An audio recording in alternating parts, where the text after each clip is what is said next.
In 1971, when I was just 25, I was in Vietnam preaching to the American troops. Through the helicopter gunships and the courtesy of the American boys, I'd be taken all over from right down from the south in Vung Tau, through Saigon, through Bien Hoa, Hue, Nha Trang, Da Nang, Dalat, all of that, right to the demilitarized zone in Quang Tri. Covered that. I was only 25, and my interpreter was a 17-year-old young man by the name of Hien Pham. Hien's a wee guy, high-pitched voice. Everywhere we went, dynamically would interpret everything. And it was only years later I realized, when I was reading the history of the church in Vietnam, that they said revival broke out in Vietnam and changed the course of the church in Vietnam in 1971, when a young preacher, 25 years old, and his interpreter, 17 years old, preaching. I didn't even know that. I'm sitting in an airport reading this. I said, I think this is talking about us when we were there, you know. Cumulative age, 42. I only had one sermon book, used to put in my pocket and repeat them wherever I went, 3 or 4 of them. This guy was a packet of dynamite, absolutely anointed. In one message, I remember he stopped in the middle. He said, I think you've said enough. God's already moved. Let's just talk to the people now to bring them up to the front. Just 17. So while I was leaving him in Nha Trang, going on to Saigon, gave him a big hug. I said, Hien, I don't know if I'll ever see you again. In 1971. 1988, my phone rings in Vancouver, British Columbia. And he says, Brother Rafi. I said, Hien? How did you know it was me? I said, you're the only one who ever called me Brother Rafi. I said, it was melodic. He said, really? I said, yeah. He said, yes, it's Hien. I said, what on earth are you doing? He said, I'm in California. I said, really? I said, how did you get here? He said, have you got a few minutes? I said, sure. I haven't talked to you for 17 years. He said, Brother Rafi, after Vietnam fell, I was arrested because they accused me of working for the CIA. I said, I did not work for them. They even knew I interpreted for you. He said, some preacher came here and you would interpret. He said, I never worked for the CIA, but they wouldn't believe it, so they put him in prison.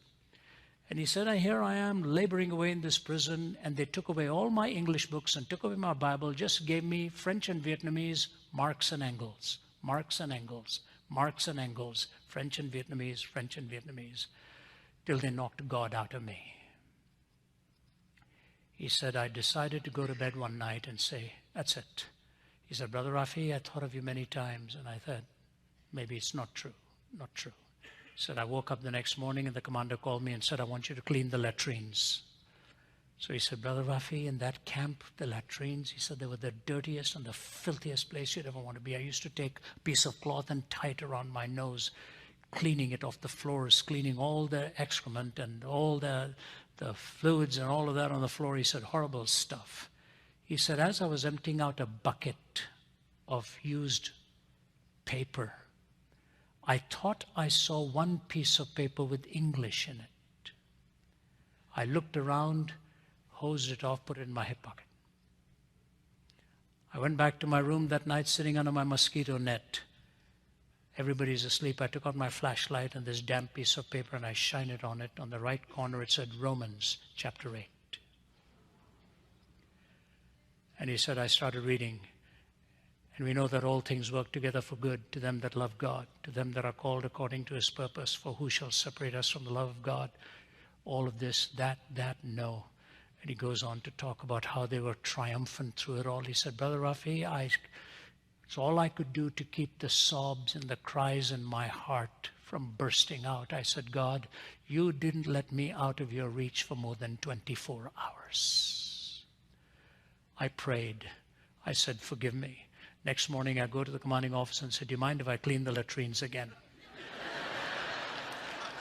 He said, I found out the commanding officer owned a Bible. He was tearing out pages from the Bible, using it as toilet paper.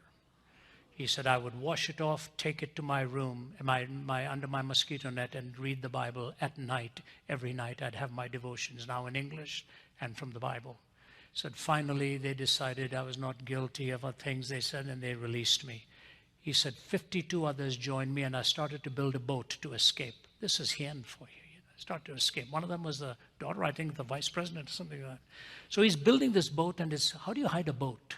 So he's building this boat, and he's getting it all ready, and 4 Viet Cong come to knock on his door one day and said, "We hear you're trying to escape. Is that true?" He said, "No, it's not." I said, "Are you telling us the truth?" He said, "Yeah." I said, "You're not building a boat?" He said, "No." "Not trying to escape?" He said, "No." I said, "So they left." He said, "I sat on my cot and I said, there I go again, trying to do it my own way." He said, "I prayed a prayer that I prayed would never be answered inside me."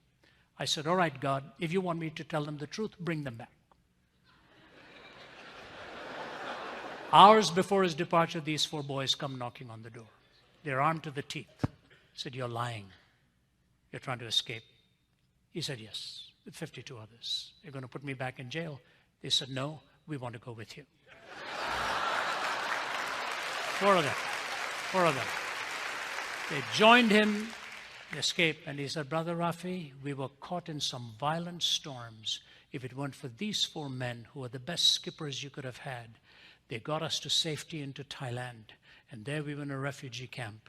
And then I got my papers, and now I'm in America." And he was heading to Berkeley to study business. Flew into Atlanta to meet me, my family, because he had met a beautiful young Vietnamese girl to whom he was going to get married. And he said, "I want you to come and officiate at our wedding," and so on. What a precious guy. And here's it.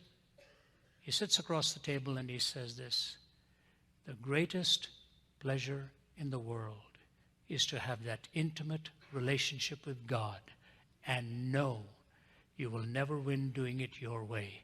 You will only win doing it His way."